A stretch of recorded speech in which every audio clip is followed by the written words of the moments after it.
नमस्कार। Star news में आप सभी को स्वागत है। दोस्तों, आज मैं मौजूद हूँ प्रमुख ऑफिस में। तो सर, स्टार न्यूज में आपका स्वागत करता हूँ। तो 27 जून जो चीफ सेक्रेटरी पहली बार दिगलीपुर में आए थे, तो आपका सारा पीआरआई था और आप भी बड़े पद पे हैं।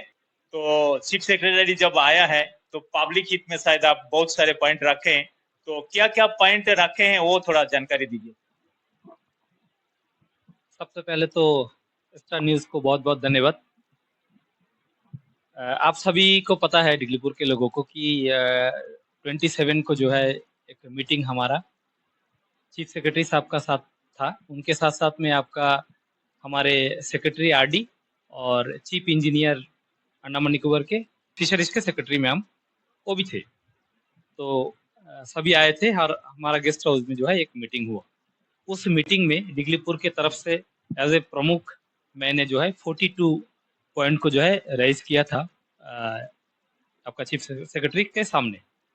उसमें से मैं आपको कहना चाहूँगा कि आपका पहला मेरा पॉइंट था कि दिगलीपुर में जो डेवलपमेंट के लिए जो क्वायरी अलॉटमेंट किया गया है, वो एक्चुअली क्वायरी का हालत बहुत खराब है। एक बड़ा सा कुआं का तरह क्वायरी इतना सालों में बन चुका है। उस क्वायरी को जो है उसका साइट को चेंज करना है। और मधुपुर में जो क्वायरी चल रहा है, वो क्वायरी अभी जो है उनमें उतना पत्थर नहीं है। इस बार भी जो क्वायरी का जो कॉन्ट्रैक्टर लोग जो है उसका टेंडर लिया है, इस बार जो है टेंडर का जो अमाउंट था वो अमाउंट भी जो है डबल, सरकार का द्वारा डबल रेट कर दिया गया है। उसका इम्पैक्ट जो है आपका पब्लिक पे आएगा। आप आगे क्वारी प्रोडक्ट को निकाला जाता है तो कई गुना पैसा जो है उनको खर्चा करके जो है जो लोग जो ब्लॉक लिया है उन लोगों को बहुत खर्चा करके जो है वहां से सामान निकाला जाएगा। तो इसलिए जो है हम लोग इस जो क्वारी का नया क्वारी का जो डिमांड रखा है, वो मधुपुर में जो क्वारी है उसका साथ ही में बगल में जो है रेवेन्यू लैंड ही है, या अगर फॉरेस्ट भी रहता है तो ये 8 ब्लॉक या 6 ब्लॉक है उसको जो है फॉरेस्ट को दिया जाए और जो है रेवेन्यू में कन्वर्ट करके उसको जो है हमारा फिर से नया क्वारी अगर खुलता है तो हमारा दिगलीपुर के लिए अच्छा होगा। उसके साथ साथ जो है नवग्राम में भी एक अच्छा क्वारी साइट है, उसको भी हम लोग प्रपोजल में रखा। सेकेंड पॉइंट, हाँ, और उसका जो क्वारी का जो आपका रिन्यूअल टाइम है वो 1 साल देता है। और 1 साल यहाँ में जो है 7 से 8 महीना जो है आपका बारिश होता है। और उस वजह से जो है आपका ये हर साल आपका एक बड़ा फंडा भी है। आपको मैं खुल के कहना चाहूंगा, क्योंकि जब बार का लाइसेंस रिन्यूअल के लिए जाता है और आपका क्वारी का लाइसेंस जब रिन्यूअल होता है, इसमें इसमें बहुत सारा तकलीफ आता है वो टाइम में। तो जिसमें जो है आपका सामने ही दिखाई देता है। आपका बीच में बार को लेके जो रिन्यूअल हुआ उसमें भी बहुत सारा बात हम लोगों का पीआरआई का कान में आया है कि आपका झोलमाल है बहुत सारा। तो मैं आगे कभी अगर ऐसा सिचुएशन आता है तो मैं आपको विस्तार रूप से बताऊंगा। तो ऐसा नहीं होके बार का लाइसेंस भी 5 साल के लिए एक बार में रिन्यूअल हो, और आपका जो है क्वारी का भी जो लाइसेंस है वो साल का जगह में 5 साल में अगर रिन्यूअल होता है तो नॉर्थ एंड मिडिल या अंडमान का लोगों को थोड़ा रिलैक्स मिलेगा। एक डिमांड मैंने रखा। किसान के लिए जो है डीएपी और यूरिया, हमारे एमपी साहब ने डीपीसी में भी बोला कि जल्द से जल्द जो है इसका सैंक्शन हो गया है, आएगा। तो इसके लिए भी मैं चीफ सेक्रेटरी के सामने मैंने उसको रखा था कि जल्द। तीसरा पॉइंट था, ये जो आवारा पशु है यहाँ पे, ये जो हम लोग तो हमेशा बोलता है गाय हमारा माता है और गाय हमारा माता है, गाय है हमारा साथ में जो है जुड़ा हुआ है, गाय गाय का साथ में हम लोग जुड़ा हुआ है। माँ का दूध अगर नहीं भी मिलता है तो हम लोग गाय का दूध हम लोग पी के जो है, तो इसलिए जो है यहाँ में कोई गौशाला का व्यवस्था नहीं है। तो मैंने पोर्ट ब्लेयर में जिस तरह गौशाला है, यहाँ पे दिगलीपुर में मधुपुर में जो जगह सिलेक्ट किया है वहाँ ब्लेयर में बना है, उसी तरह आपका बनेगा। और उसका साथ साथ में जो है केयरटेकर से लेकर एक गौशाला के लिए जैसा भी चाहिए उसी तरह सारा फैसिलिटी का साथ में दिगलीपुर में हो। आपका तीसरा नंबर पॉइंट था आपका बैंक इरोशन। हमारा जो ये कालपोंग रिवर है, ये रिवर में जो है बहुत सारा सेटलर परिवार का जमीन जो है इस जो है टूट के कट के जो है नाला में नाला बह गया है। तो इसके लिए जो है एक रीसर्वे करना और उसको अल्टरनेटिव जमीन देने का व्यवस्था करना है।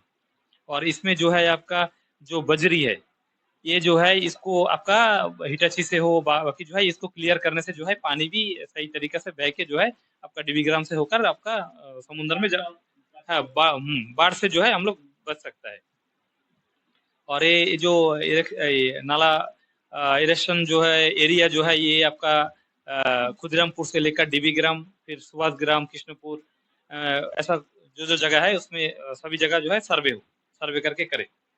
फिर आपका डिगलीपुर में जो एक सब डिस्ट्रिक्ट मेडिकल जो हमारे मोदी जी अनाउंस करके गया था और वो बनाए, उसके बाद में जो है वो अभी तक ओपनिंग नहीं हुआ। तो हम लोग डिमांड रखा इमीडिएट, वो खाली ओपनिंग नहीं, आपका एज ए सब डिस्ट्रिक्ट मेडिकल ओपनिंग होने का साथ साथ में जो उसमें टर्म्स एंड कंडीशन है कि कितना डॉक्टर चाहिए, कितने स्पेशलिस्ट चाहिए, जो इक्विपमेंट चाहिए, उसका साथ में जो है इसको इमीडिएट जो है इसको फुलफिल इसको ओपनिंग किया जाए। उसके साथ साथ जो है हमारे यहाँ पे बहुत से पैरालिसिस पेशेंट है जिसका हम लोग बहुत सालों से डिमांड रख के आया है कि इसमें जो है एक आयुष बेड का भी व्यवस्था करे, आयुष मेडिकल का व्यवस्था करे। उसमें एक रिप्लाई आया था कि यहाँ पे मेडिकल में जो है सफिशिएंट जगह नहीं है, तो मैंने डिमांड रखा कि उसका बगल में बहुत सारा क्वार्टर है जो खाली है, उस क्वार्टर में जो है कोई भी एक क्वार्टर में जो है कम से कम 5 से 10 बेड का जो है एक आयुष मेडिकल पंचकर्म वहां में हो, ऐसा व्यवस्था आपका किया जाए। डिगलीपुर में बस स्टैंड का प्रपोजल भी बहुत सालों से है। डिगलीपुर जो हमारे मेडिकल है उसके बगल में जो जमीन है आरके ग्राम में, उस जगह का प्रपोजल हम लोगों ने दिया है कि वहां में आप जल्द से जल्द जो है वो बस स्टैंड डिगलीपुर में जो है शुरू किया जाए। डिगलीपुर का सपना है शिवपुर का एयरपोर्ट, वो भी आपका बन के रेडी है, 1.2 किलोमीटर बन के रेडी है और 1.8 किलोमीटर का जो है काम चल रहा है। तो अभी आपका डोनियर जो है वो यहाँ पे आ सकता है, तो उनका भी चीफ सेक्रेटरी साहब आश्वासन दिया है कि जल्द से जल्द जो है वो शुरू करेंगे। उसका एक सर्वे के लिए आपका इंडियन एयरलाइंस जो है आपका डिगलीपुर में आ रहा है, जल्द से जल्द उसको शुरू करने के लिए हम लोग प्रपोजल भी रखा है। आपका डिगलीपुर में जो मेन बाजार है वहां से एरियल तक आपका रोड तो एनएच का अंडर में आपका चला गया, लेकिन उसमें जो ब्यूटिफिकेशन है वो भी अभी एनएच नहीं कर रहा है। तो हम लोगों ने वो डिमांड रखा अभी डिगलीपुर को सुंदर बनाना है अभी, तो वो उनका साथ साथ इमीडिएट जो है आपका जो एरिया से एनएच किया और वहाँ पे जो पीडब्ल्यूडी ने जो काम किया उसको जल्द से जल्द फिर से रेनोवेशन करके उस ब्यूटिफिकेशन को कंप्लीट किया जाए। जैसा डिगलीपुर बाजार है, मधुपुर रोड है, आपका एरियल वे है, इसको जो है जल्द से जल्द पूरा किया जाए। मेन जो आपका ग्राउंड है वो आपका डिगलीपुर हमारा जो ग्राउंड विवेकानंद स्टेडियम में है। उस स्टेडियम में जो है बच्चा लोग दिन रात दोनों खेलता है, लेकिन उसमें सही व्यवस्था नहीं है, उसका बाउंड्री वॉल का व्यवस्था और उसके साथ साथ में उसमें जो है एलईडी लाइट जो डे नाइट को जो है हम लोग उससे मतलब खेल सकता है बच्चा, नशा आदि में ना जाए, बच्चा लोग जो है हमेशा एक प्लेटफॉर्म मिले, बच्चा लोग हमेशा खेल सकता है, उसका व्यवस्था करने के लिए जब वाजपेयी जी का सरकार था वो टाइम से सुन के आया है, हमारे विष्णु जी एमपी थे कि आपका पॉलिटेक्निक कॉलेज बनेगा और उसमें जो है जमीन अलॉटमेंट किया और उसका बाद में फेंसिंग भी हुआ, उसका बाद में और कोई काम हुआ नहीं। इस बार चीफ सेक्रेटरी साहब को हम लोगों ने बताया कि आप जल्द से जल्द जो है पॉलिटेक्निक कॉलेज जो है मधुपुर में जो साइट सैंक्शन हुआ उसमें आप जल्द से जल्द उसको बनाए। आपका ये जो हमारा स्कूल है डिगलीपुर में डीओ मैम का अंडर में और आपका प्रिंसिपल साहब का अंडर में, इसमें जो है आपका कोई भी प्रिंसिपल नहीं है, सब वाइस प्रिंसिपल या आपका इंचार्ज काम कर रहा है, हेडमास्टर नहीं है, आपका इंचार्ज जो है काम कर रहा है इसमें जो है। और बंगाली मीडियम में जो है कोई टीचर नहीं है, बंगाली मीडियम में हिंदी मीडियम का टीचर से बंगाली मीडियम में पढ़ा रहा है। तो अभी बंगाली मीडियम में तो ये बहुत मुश्किल है, आपका बंगाली मीडियम का ही टीचर जो है वहां में प्रोवाइड करना। और नॉर्थर्न मिडिल में जो भी बंगाली मीडियम है एक कोशिश देखा मैंने एडमिनिस्ट्रेशन का कि उसको इंग्लिश मीडियम में करने का एक मुहिम चला रहा है, उसको नहीं, हमारा जो जगह में जो मीडियम चल रहा है उस मीडियम में पढ़ाई करके हम लोग आगे बढ़ने का ये जनता का ही डिमांड है यहाँ का कि हम लोग हर जगह में बच्चा तो वही बच्चा है, उसको हम मतलब कन्वर्ट करके इंग्लिश मीडियम में देगा, वो बच्चा कैसा सीखेगा। इसलिए जैसा चल रहा है उसी बंगाली मीडियम का आज हर जगह में टीचर अच्छा अच्छा जगह में है, अच्छा अच्छा जगह में पढ़ा रहा है, अच्छा अच्छा पोस्ट में है। इसीलिए हम लोग बेंगलुरु मीडियम में पढ़ के भी हम लोग अच्छा जगह में गया है और इसी को जो है हम लोग लेके आगे चलेंगे। हमारा डिगलीपुर का एक बड़ा डिमांड था आपका, यहाँ पे लॉकडाउन से पहले, कोविड से पहले एग्जीक्यूटिव इंजीनियर जो है डिगलीपुर में बैठता था, पीआरआई का। लेकिन आप जो है कोविड के बाद से हमारा एक ही इंजीनियर है जो कि आपका एग्जीक्यूटिव इंजीनियर, जो मायाबंदर में। तो हम लोग परमानेंट एग्जीक्यूटिव इंजीनियर के लिए डिमांड किया फिर से आपका डिगलीपुर डिवीजन में। अगर एग्जीक्यूटिव इंजीनियर नहीं होता है तो आप चार्ज किसको देंगे? आप पीडब्ल्यूडी का इंजीनियर को देने से भी हम लोग को, पीआरआई को कोई आपत्ति नहीं है। टूरिज्म में अगर टूरिज्म डिगलीपुर में डेवलपमेंट करना है तो खाली आपका रोशन स्मिथ और आपका जो रामनगर करने से नहीं होगा। यहाँ पे अगर टूरिस्ट आता है तो उसको घूमने के लिए 2 दिन यहाँ पे आपका स्टे कराना पड़ेगा, तभी आपका ऑटो वाला, फुस्का वाला, ढाबा वाला, आम लोगों का, होटल वाला, ढाबा वाला को फायदा होगा। तो फल वाला बिक्री करता है उनको फायदा होगा। तो उसको रुकाने के लिए ये जो टूरिज्म स्पॉट है, इसको जो है टूरिज्म स्पॉट को और भी जो है आपका रिप आइलैंड, पिजेड आइलैंड है, आपका पश्चिम सागर सी बीच है, एल्फ्रेड के आपका आपका इसमें है, आपका रामनगर में है, नारकल टिकरी है, आपका खुदिरामपुर में जो है स्पॉट है। इन सब को स्पॉट को आप अगर ओपन करेगा, इको टूरिज्म में कन्वर्ट करेगा, तभी जो है टूरिस्ट आके 2 दिन यहाँ पे रोक सकता है। उसका व्यवस्था जल्द से जल्द करे, क्योंकि जो फिशरीज मैडम आई थी, सेक्रेटरी फिशरीज, वो टूरिज्म का भी जो है सेक्रेटरी मैम थी, तो उनको भी हम लोगों ने प्रस्ताव रखा है। उसके साथ साथ जो है अभी आइए हमारा special demand of PRI northern middle, PRI association का तरफ से, जो हमारे नॉर्थर्न मिडिल के पीआरआई एसोसिएशन के सेक्रेटरी भाई है हमारे देवव्रतो प्रधान जी, उसके साथ और बाकी हमारे टीम के साथ डिस्कस करके हम लोगों ने जो है आपका 25 पॉइंट हम लोगों ने रखा था। इसमें हम विशेष कुछ पॉइंट है, इस पॉइंट को लेके हम लोग डिस्कस करेंगे। पहला तो पीआरआई का आता है, हर जो डिवीजन है उसमें एग्जीक्यूटिव इंजीनियर का व्यवस्था करना। आपका अभी डिप्टी कमिश्नर साउथ अंडमान है, उसको इस सेक्रेटरी आरडी उनका चार्ज दिया। अभी डिप्टी कमिश्नर साउथ अंडमान का इतना प्रेशर है, 16 जो है आपका चार्ज लेके रखा है, तो उनको तो बहुत प्रेशर रहेगा। तो हमारा पीआरआई को अगर उसको और भी उन्नत करना है तो उसके लिए जो है अलग से जो है सेक्रेटरी आरडी का डिमांड हम लोगों ने किया कि वो स्वतंत्र रहे और पीआरआई का साथ में रहे और हर एरिया में जो है वो विजिट कर सके। और इस सेम केस जो है आपका डायरेक्टर आरडी और डायरेक्टर पीआरआई, डायरेक्टर आरडी और डायरेक्टर पीआरआई को एक साथ करने का बाद में डायरेक्टर आरडी का जो भी काम होता है वो पीआरआई के ऊपर में थोप देता है कि आपको करना है। ऐसा बिल्कुल नहीं होना। पीआरआई का काम पीआरआई करेंगे, आरडी का काम आरडी करेंगे। इसका जो यूटिलिटी सर्टिफिकेट हम लोग जाता है, हमारा फंड जो ब्लॉक रहता है, फंड जब तक खत्म नहीं होगा तब तक हमको फंड नहीं दिया जाएगा।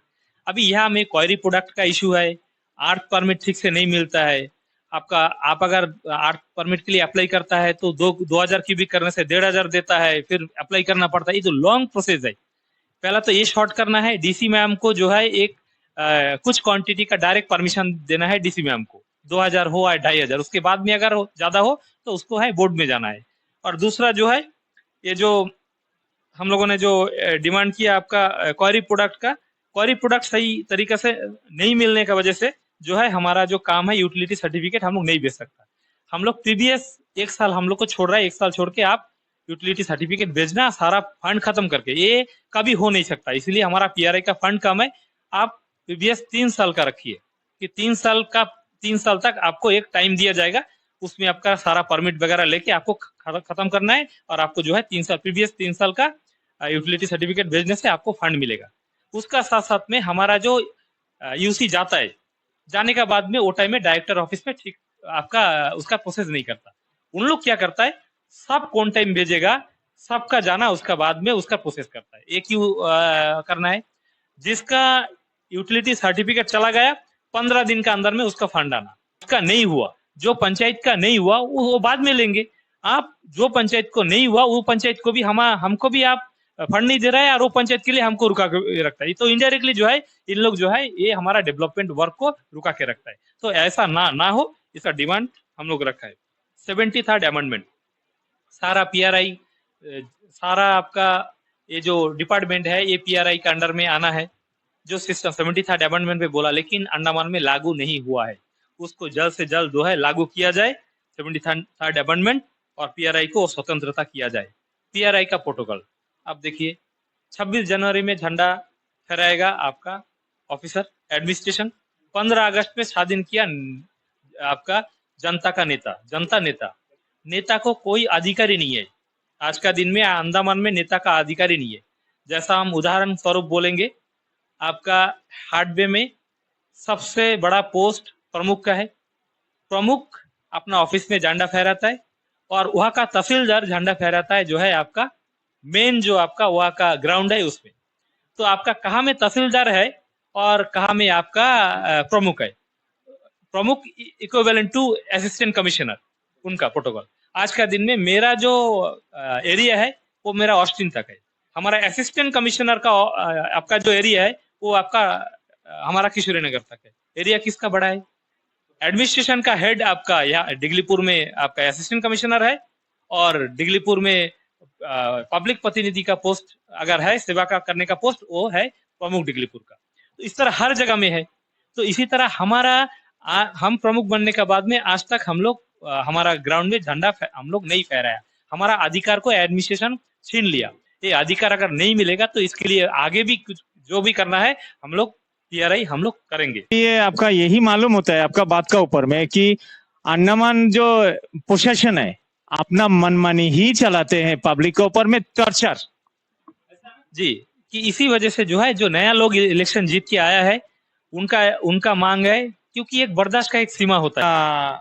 आपने जितना पॉइंट बताया है तो इसमें जो आपका गौशाला का बात किया है, उसमें गांव का बच्चा लोगों को भी आपका नौकरी मिलेगा, उसमें वो भी आपका पंचायत का तरफ से पेमेंट मिलेगा ना? जरूर ऐसा अगर आपका गौशाला खुलता है तो हर कुछ गौशाला खुलता है, या में आपका यहाँ पे ओपन होता है तो उसमें तो 2-4 बच्चा लोग को जो है हमारे यहाँ का नौकरी, अनएम्प्लॉयड यूथ को नौकरी मिलेगी।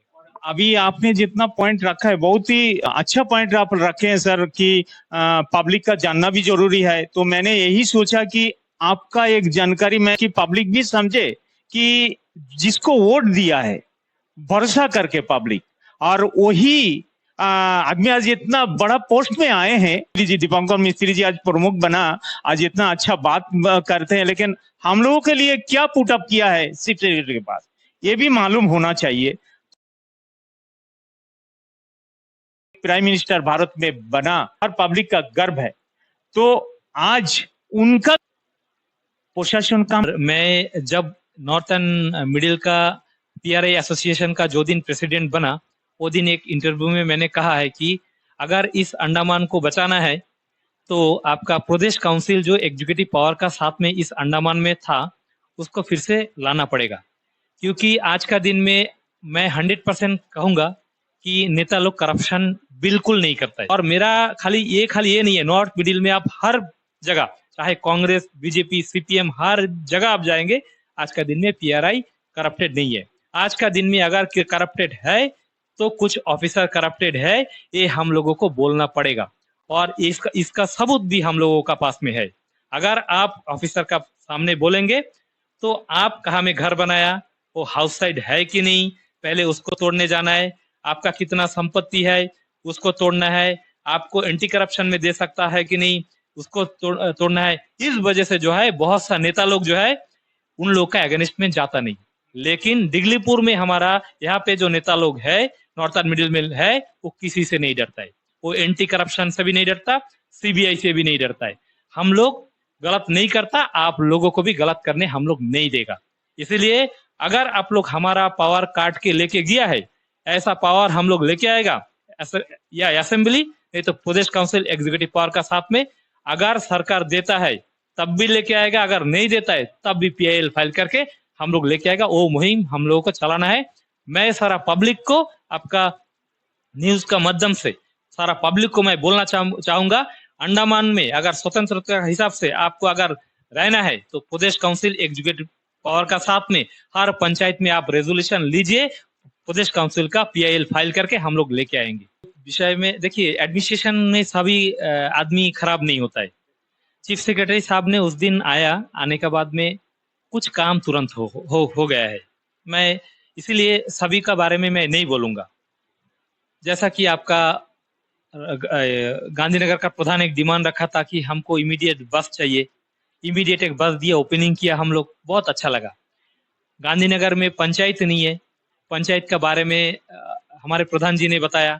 इमीडिएट पीडब्ल्यूडी को जो है एक डायरेक्शन दिया कि पंचायत अपलोड नहीं करेगा, पंचायत क्लियरेंस नहीं करेगा, पीडब्ल्यूडी करेगा, पीडब्ल्यूडी इमीडिएट बनाना है। सर आपको बहुत बहुत धन्यवाद, आपका बहुत सोच अच्छा है सर, और पब्लिक भी बोल रहा है आजकल। तो आज एक ताज्जुब का बात यही है, 27 जून चीफ सेक्रेटरी साहब यही डिगलीपुर में आए और गेस्ट हाउस में पीआरआई का साथ, स्टाफ का साथ मीटिंग किया और दो काम कर दिया।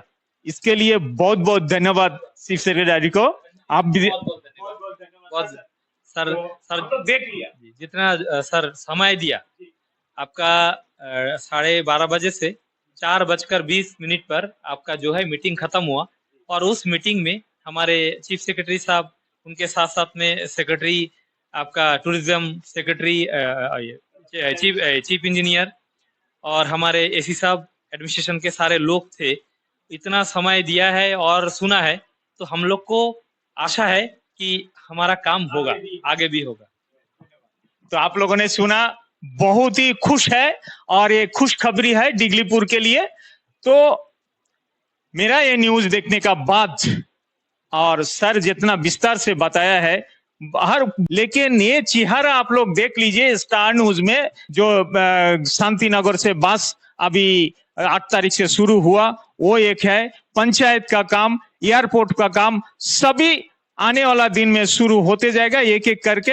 और यहाँ का जो एसी साहब है बहुत ही पॉजिटिव है और प्रमुख जी तो लगे पड़े हैं।